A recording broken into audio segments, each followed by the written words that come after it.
Hello, folks. Welcome. There's been a lot of talk online about the whole thing with the motor trend developments. Picture this.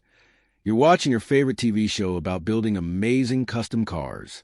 The star seems to be living the dream, turning rusty old vehicles into incredible works of art while getting paid millions to do it. But what if I told you that behind those shiny finished cars and exciting episodes, the star was slowly dying inside? What if the cameras never showed the 13-hour filming days in 115-degree desert heat, or the moment when a host literally collapsed from exhaustion? This is the real story of what happened to Ian Roussel from Full Custom Garage. For years, fans watched him create automotive magic on television, but the cameras never showed what was really happening. By the time Ian finally spoke out about the truth, it exposed a dark side of reality TV that nobody talks about. Today, you're going to learn why one of the most talented car builders on television walked away from his own successful show, and how that decision changed everything. Ian Roussel was born on November 19, 1970, in Sunland, California, though there's actually a funny story about his birth date that gives you a glimpse into his personality. When he got his first driver's license in 1987, it's somehow listed 1971 as his birth year instead of 1970. The error was blamed on paperwork problems caused by a major earthquake in 1971 that had shut down government offices for weeks. His family never forgot the real date, though. Every year, they made Ian a birthday cake shaped like a license plate that read 111970. Even local people remembered the day he was born because of a rare hailstorm that covered the streets in ice. His mom and newborn Ian had to be driven home from a hospital in a neighbor's lifted pickup truck. That mix-up with his birth year caused fan websites to argue about his actual age for years, but Ian doesn't mind. He often jokes, "Every year I'm either 54 or 55. It keeps me young." Ian's love for building things started incredibly early, thanks to his father, Jerry Roussel. Jerry worked at Lockheed's famous Skunk Works during the day, helping build some of the most advanced aircraft in the world. But every evening, he would transform their family garage into a workshop where he and Ian would spend hours together building and creating. Jerry would bring home leftover aircraft aluminum from his job, and Ian, starting when he was just 8 years old, learned how to turn those metal sheets into panels for homemade go-karts. Between 1978 and 1985, father and son spent over 4,200 hours working together in that garage. Ian actually figured out that exact number years later by reading through his dad's old oil-stained project logs. By the time Ian was 10 years old, he could already gap spark plugs and read cam lift tables, technical skills that most adult mechanics don't even understand. But Jerry had one important rule that taught Ian patience and proper priorities. Build first, drive later. This meant Ian had to completely finish each project before he was allowed to actually drive or ride what he had built. Their biggest early project was restoring a 1955 Chevy Nomad wagon that they bought for just $75. It was in terrible condition, but they spent 32 evenings together replacing the rusted floor with aircraft-grade sheet metal that Jerry brought home from work. That same wagon still sits in Ian's current workshop in the Mojave Desert as a reminder of where his passion for building began. When Ian graduated from West Valley High School in 1989, he did something that perfectly showed his personality and priorities. Instead of showing up in a cap and gown like all the other students, he parked his half-finished 1929 Ford model pickup truck right in front of the gym. It was raw, unpainted metal with bright orange wheels, and the principal had specifically told him not to bring it to graduation. Ian didn't care about following those rules. His grades weren't amazing. He had a 2.7 GPA, but he got the highest score ever recorded in the school's metal fabrication final exam, earning 98 out of 100 points. He only lost 2 points because his project report was hand-drawn instead of typed on a computer. That Model A pickup, which he had pieced together from parts of 11 different donor vehicles using just $612 in parts, was so impressive that it was featured in Rod and Custom Magazine's 1990 Young Guns issue, a special section highlighting the most promising young car builders in the country. 2 weeks after graduation, Ian was offered a drafting scholarship to continue his education, but he turned it down. His reason was simple and showed how he thought about the world. College can't weld. He believed that hands-on experience and real-world skills were more valuable than classroom learning, at least for what he wanted to do with his life.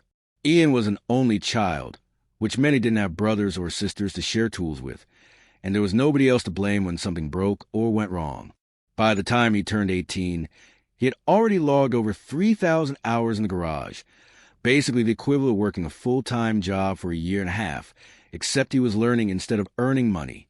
His mother, Donna, was incredibly organized and kept everything documented in photo albums. When television producers later created full custom garage, those photo albums became their storyboard for the entire first season. Family stories say that Jerry had once hoped for a second child, but he changed his mind after 5-year-old Ian took apart the family's washing machine just to figure out how the spin cycle worked. Ian's Christmas presents weren't typical toys that other kids received. Instead, they were real tools that he could use for building projects. At age 12, he got a stick welder. At 15, he received a used English wheel, which is a specialized tool for shaping metal. These early investments in professional equipment made Ian the sole keeper of his father's mechanical knowledge and skills. Even as a young child, Ian never saw cars the way other kids did. While most children thought of cars as transportation or toys, Ian thought of them as sculpture, three-dimensional art pieces that happened to have wheels. At age 9, he spent 6 entire weeks carving a 4-foot replica of a 1932 Ford grill out of foam, then covered it in fiberglass just so he could study its shape and understand its design. In a 2015 podcast interview, Ian admitted something that showed how different his thinking was. He often didn't even care if the cars he designed could actually move.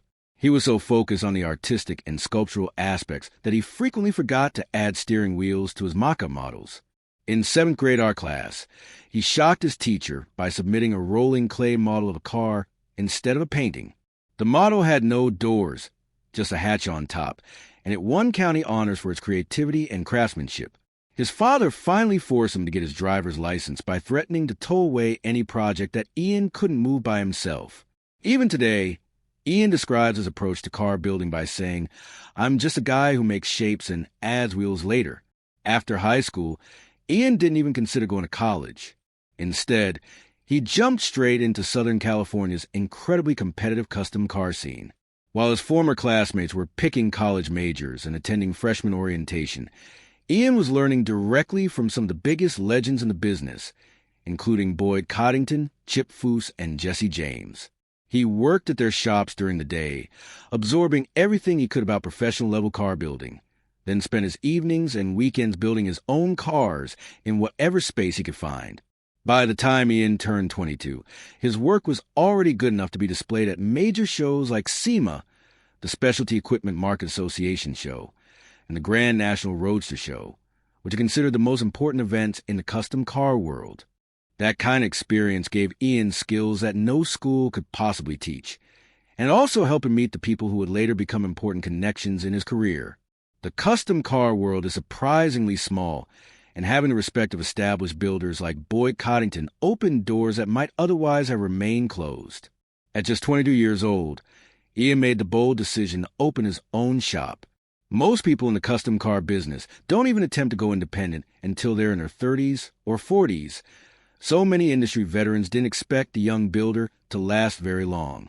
However, Ian had managed to save enough money from small jobs and show winnings to rent a tiny workspace, and his family helped him acquire the basic tools he needed to get started. That early start meant that by the time big collectors and serious customers started noticing Ian's work in the late 1990s, he already had several years of experience running his own business and developing his unique style. Ian's approach to marketing was refreshingly simple and honest. He didn't buy advertisements in magazines, put up billboards, or hire marketing companies. Instead, he made one straightforward promise to potential customers: "I'll build anything." While other shops would turn down weird requests or projects that seemed too difficult or strange, Ian always said yes.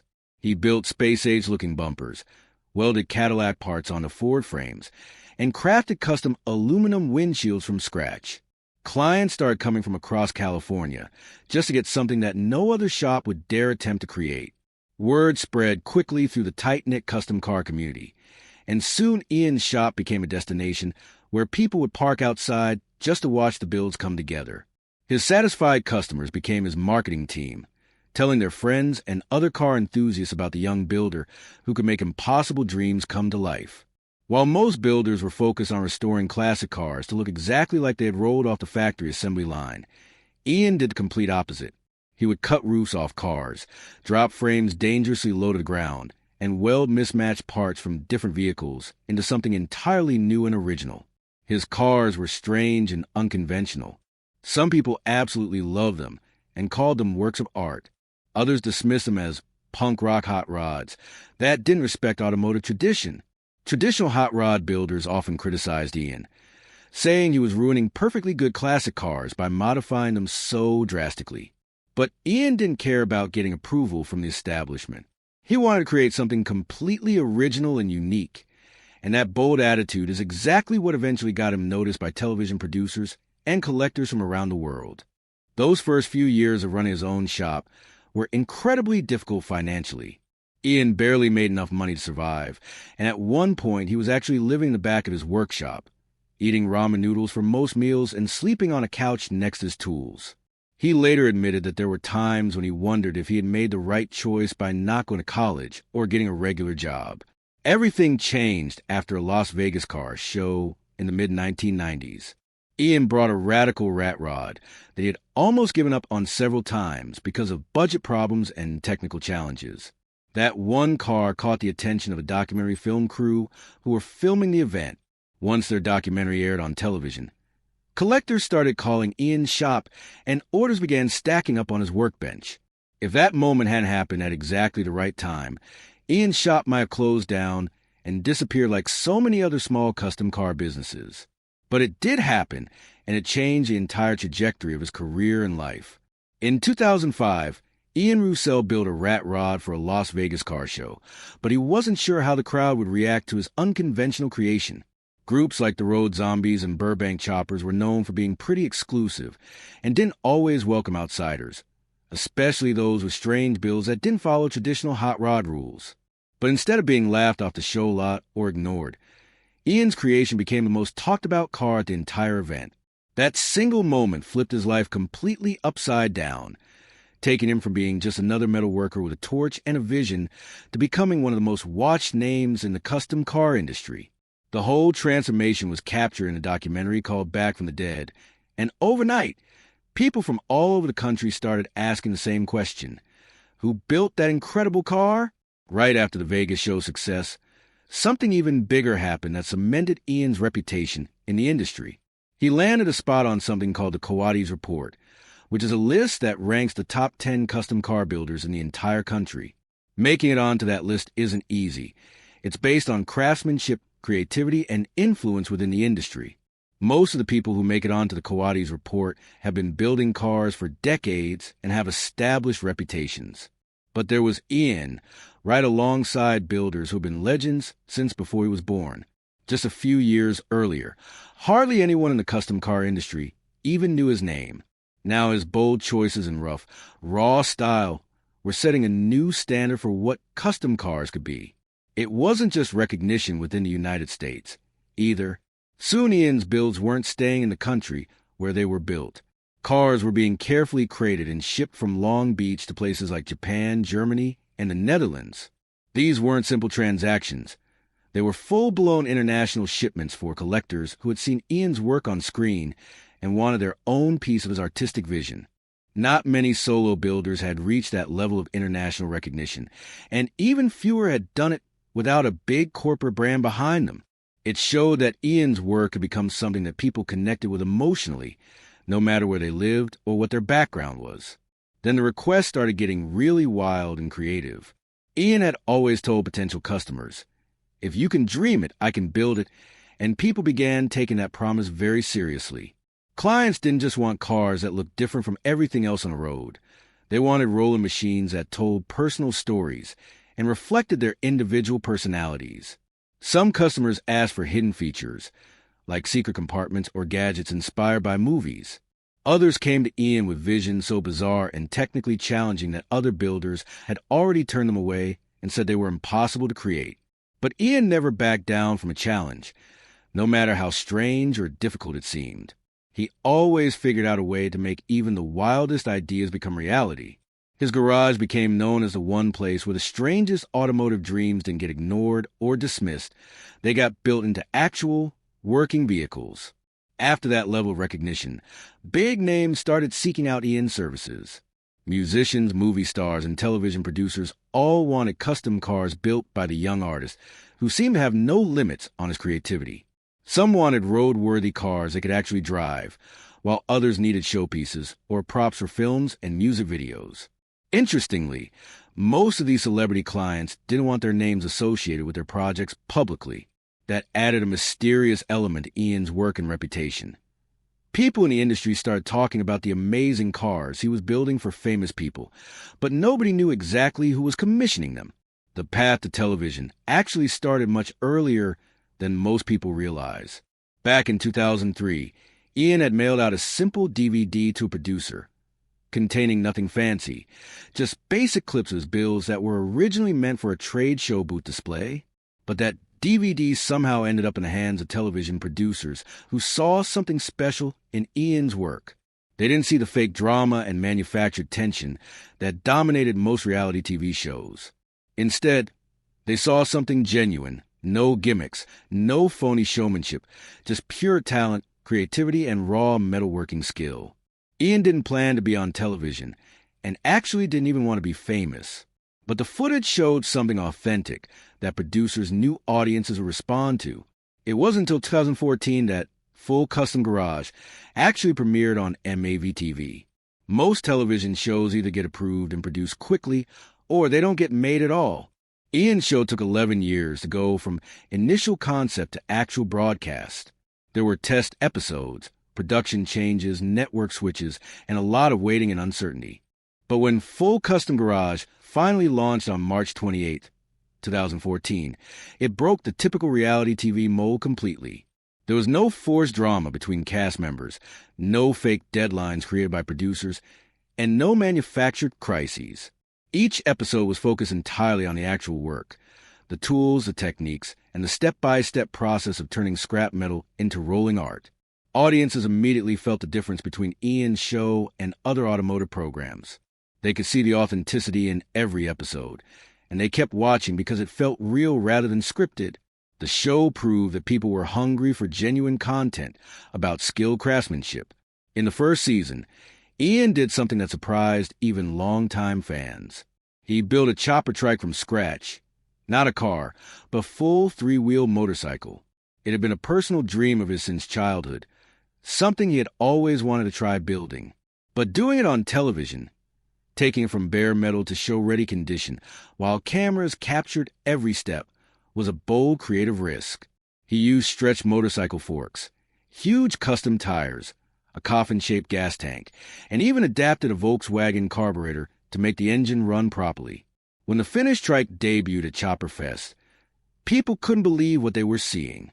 That single episode showed viewers that Ian wasn't limited to one type of vehicle. He truly could build anything with wheels.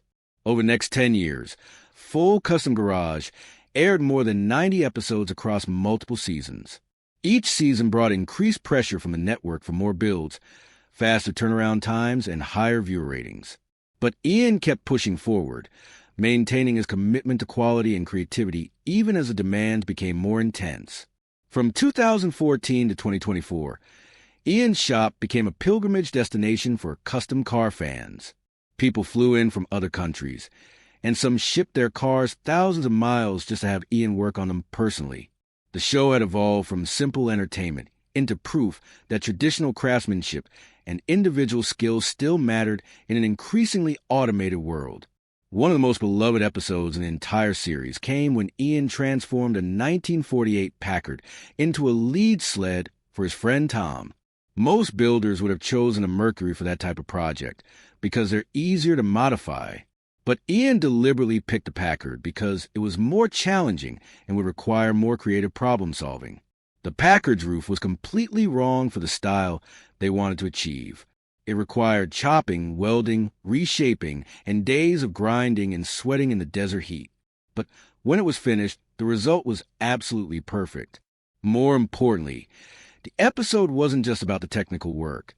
It was about friendship and doing something special for someone who mattered to Ian. Fans connected emotionally with that story and watched the episode over and over. That build gave Tom a moment in the spotlight he never expected and became one of the most talked about episodes in the show's entire run. Then came the Electric Dune Buggy project, which showed Ian's forward-thinking approach to automotive technology. He found a forklift motor buried in a junk pile and used it to build a clean, environmentally friendly off-road vehicle. The finished buggy looked wild with bright red paint and lightning bolt graphics, but underneath the flashy exterior was serious engineering. Ian had to create custom adapters, fabricate one-off mounting brackets, and solve electrical problems that no other builder had tackled before. He completed the entire project quickly, finishing it just in time for a birthday reveal that brought the customer to tears. This was around 2017, when very few people were thinking about electric custom builds. Ian was ahead of the curve, exploring electric power before it became trendy, and the automotive press took notice of his innovation. Not long after that project, Ian took on an even more ambitious build, converting a vintage bus into a mobile workshop. This wasn't just a cosmetic makeover or a simple restoration. He had to completely reinforce the frame to handle the weight of heavy tools, add working electrical systems that could power welding equipment, and install gear that would allow him to do full fabrication work on the road. Every detail was handcrafted, from fold-out workbenches to hidden storage compartments for tools and supplies. Fans got to watch the complete transformation process, from a rusted shell that barely held together to a fully functional machine shop on wheels. When Ian drove the finished bus into a major car show, people were absolutely stunned. It wasn't just cool, it was genius-level thinking that solved real problems for traveling builders. By 2022, Ian's builds were becoming global phenomena. Viewers got to see his cars being carefully packaged and shipped to Japan, Australia, and across Europe. These weren't basic export sales. They were handcrafted, one-of-a-kind automobiles that collectors treated like priceless artwork. Shipping custom cars internationally requires custom-built wooden crates, legal documentation, and sometimes handwritten letters explaining the artistic and technical significance of each vehicle. Some customers even filmed themselves opening the shipping crates like they were unwrapping treasure, and in many ways, that's exactly what they were doing. But while full custom barrage looked like a dream job from the outside, the reality behind the cameras was becoming increasingly difficult and stressful for Ian and his team. For 6 years, Ian Roussel and his wife Jamie lived in one of the harshest environments on Earth, the Mojave Desert. Summer temperatures regularly reached 115 degrees Fahrenheit and sometimes climbed as high as 130 degrees. Their home was located near Furnace Creek, where the world's highest air temperature was officially recorded at 134 degrees back in 1913. Every single day brought relentless sun, constant wind, and the kind of dry heat that wears down both the body and the mind over time. There was no relief from the dust that got into everything. The air humidity sometimes dropped to just 7%, making it feel like breathing in an oven. There were no neighbors nearby, no streetlights, and no break from the complete stillness and isolation. It was a kind of environment that could either destroy a relationship or make it absolutely unshakable. Ian met Jamie right in the middle of this tough desert lifestyle, and their connection was both quick and deep. Jamie had been working as a hospice nurse in Las Vegas, an emotionally demanding job that required incredible strength and compassion. She made the difficult decision to leave behind her established career and moved to the desert to join Ian's world. She brought her teenage son with her, creating an instant family in one of the most challenging places on Earth. There were no distractions in the desert, no restaurants, no shopping centers, no entertainment venues. It was just the three of them and whatever they chose to build together. Jamie quickly became much more than just Ian's life partner. She jumped headfirst into the world of custom fabrication and became a crucial part of the business operations. While Ian worked in the shop creating cars, Jamie ran all the behind-the-scenes work that kept everything functioning. She edited videos, handled customer questions and complaints, managed social media accounts, and kept the business organized and professional. It wasn't just a marriage. It was a true partnership held together by shared creativity mutual respect, and the kind of grit that life in the desert demands from everyone who chooses to stay. In 2019, Ian surprised Jamie with something completely unforgettable that showed how much their relationship meant to him. He built her a 1962 Volkswagen dune buggy from scratch as a wedding gift. This wasn't just a pretty car meant for display. It had metallic flake finish that sparkled in the desert sun, hand-shaped fiberglass body panels, and every single detail crafted with the same care Ian put into his customer builds. They featured the entire build process in an episode of Full Custom Garage, and became one of those rare television moments that felt completely genuine and emotional. That dune buggy became more than just a gift. It became a symbol of what they had built together, both in their personal relationship and in their business partnership. However, life in the isolated desert wasn't easy, even for people as strong as Ian and Jamie. The constant isolation began pressing down on them in ways they hadn't expected. The heat, the wind, the silence, and a complete separation from normal social interactions started affecting their mental and emotional health. Jamie had always been naturally shy and uncomfortable in front of cameras, but she found herself becoming part of a television show with a growing fan base around the world. She had to push through anxiety and exhaustion just to keep up with the demands of filming, while also managing all the business responsibilities that kept the operation running. There were times when they had to physically move their house and workshop just to stay ahead of the desert's constantly shifting conditions. Sand would pile up against buildings, equipment would be damaged by windstorms, and extreme temperature changes between day and night would cause structural problems that required constant maintenance and repair. Then came the COVID-19 pandemic, which made their already isolated situation even more challenging. They were locked down and cut off from the world even more than usual, facing increased pressure from the television production company while dealing with supply chain problems that made it difficult to get parts and materials for their builds. Instead of falling apart under all this stress, Ian and Jamie used their shared creative projects to hold their relationship and business together. They doubled down on their commitment to each other and to the work that had brought them together in the first place. One of the most personal choices they made together was deciding not to have children. This decision allowed them to focus entirely on their work, building cars, and expanding their brand without the additional responsibilities and expenses that come with raising a family. But it also came with its own emotional weight and social pressure. They felt judgment from other people who didn't understand their choice or who thought they were being selfish. The desert could feel even more empty and isolated when there were no children around to bring energy and life to their daily routine. Jamie sometimes spoke publicly about parts of her life that felt unfinished or unfulfilled, but they both stood by their decision, knowing they poured everything they had into creating the world they wanted to live in together. As Full Custom Garage grew more popular and their YouTube channel gained subscribers, something troubling started to happen that would eventually lead to Ian's dramatic departure from television. The early magic and authenticity that had made the show special slowly began turning into something else entirely. At first, Full Custom Garage had felt like genuine storytelling about the creative process of building custom cars. But as time went on, every episode started following the exact same predictable pattern.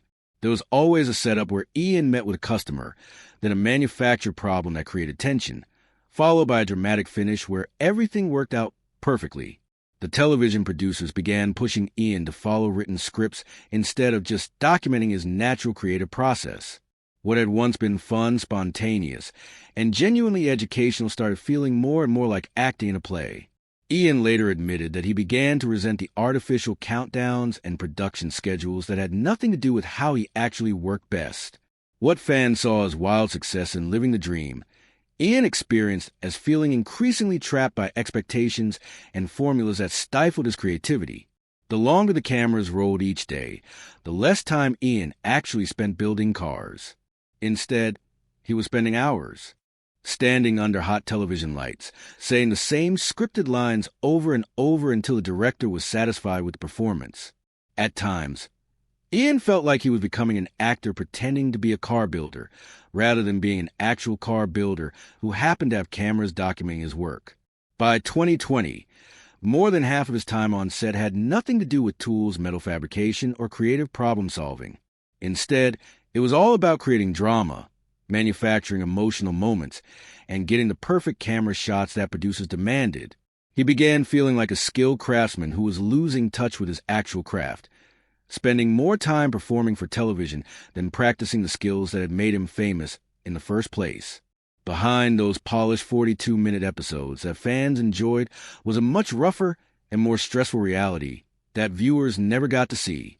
What looked like quick, clean transformations from rusty junk to beautiful finished cars were actually the result of 60-hour work weeks filled with incredible pressure and stress.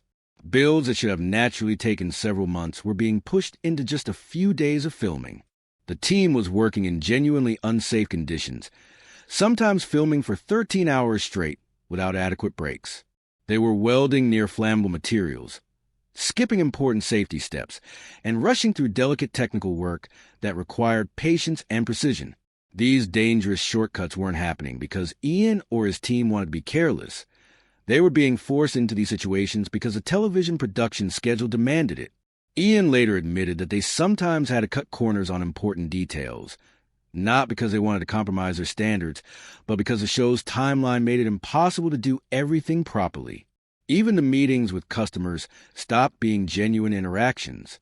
What used to be authentic brainstorming sessions where Ian and car owners would toss around wild ideas became completely rehearsed scenes with predetermined outcomes. Producers would give both Ian and the customers specific lines to say, coaching them to act surprised or emotional at scripted moments. It would take hours of repeated filming just to capture a few minutes of usable footage. The natural joy of collaborating with fellow car enthusiasts and problem-solving together was replaced with fake tension, forced excitement, and artificial deadlines that had nothing to do with actual craftsmanship. It wasn't about the cars anymore. It was about keeping the show exciting enough to satisfy network executives who had never built anything with their own hands. The worst and most dangerous moments came when the production crew insisted on filming during the peak heat of the desert summer. One particularly brutal day, while filming under the relentless sun with temperatures over 110 degrees, Ian actually collapsed from heat exhaustion. He had been standing near running machines while wearing full work gear, with barely any water breaks allowed because stopping would interfere with the lighting and camera angles the director wanted. Paramedics had to be called to the set to treat Ian's heat-related medical emergency. Everyone involved knew the conditions were too dangerous to continue filming, but the production pressure was so intense that they kept pushing forward anyway. Ian continued working because he felt like the show must go on, but the risk to his health and safety was very real and very serious. This incident became a turning point in Ian's thinking about whether the television success was worth the personal cost he was paying for it. For years, Full Custom Garage had been a favorite show among custom car enthusiasts and people who appreciated skilled craftsmanship. But in late 2023, Ian finally broke his silence about what had been happening behind the scenes. He posted a short, direct message online that hit his fans like a thunderbolt. I quit. There was no drama with the network, no ratings crisis, and no executive decision to cancel the show. It was entirely Ian's choice to walk away from his own successful television program. Just like that, all the rumors about low ratings, behind-the-scenes conflicts, and secret cancellations disappeared. The truth was much simpler and more personal. Fans were completely stunned. Why would someone leave their own successful show that was making them famous and financially successful? The answer came directly from Ian himself, and it was brutally honest. He was exhausted. He was tired of the creative limitations, tired of the repetitive formula, and tired of the show feeling more like a restrictive job than a passionate pursuit. But Ian didn't leave the way many other reality TV stars have departed from their shows. He didn't disappear suddenly, throw public tantrums, or burn bridges with angry social media posts. Instead, Ian gave MAVTV plenty of advance notice before walking away. He explained his decision clearly, fulfilled his existing commitments, and helped the production crew finish the show's run properly and professionally. Even people who weren't particularly fans of Full Custom Garage respected the mature and responsible way Ian handled his departure. It wasn't about seeking attention, having a breakdown, or creating controversy. It was about protecting his creativity and mental health before the television formula completely drained away his passion for building cars. He had reached a point where he was done making episodes that felt like reruns of the same basic structure, working under intense pressure to deliver television content that didn't match how he actually preferred to work. The years of filming in 115-degree desert heat, pushing out build after build while staying trapped inside creative boxes set by television producers, had finally taken their toll. Ian wasn't angry or bitter. He was simply exhausted and ready to reclaim control over his own creative process. He described his decision using the lyrics from an old Johnny Paycheck country song. "Take this job and shove it. I ain't working here no more." It wasn't a meltdown or a publicity stunt. Just a skill builder choosing personal freedom over professional burnout. Still, Ian didn't abandon his fans or leave them hanging without closure. Season 9 of Full Custom Garage aired exactly as planned, finishing in January 2024 with 6 final episodes that gave the show a proper conclusion. The season kicked off an episode called Is That a Cadillac? On January 3rd and ran through January 31st with builds that included projects named Surf and Safari and Keep on Trucking. It was a clean, respectful ending to a show that had been on the air since 2014 and had featured over 80 different custom car creations.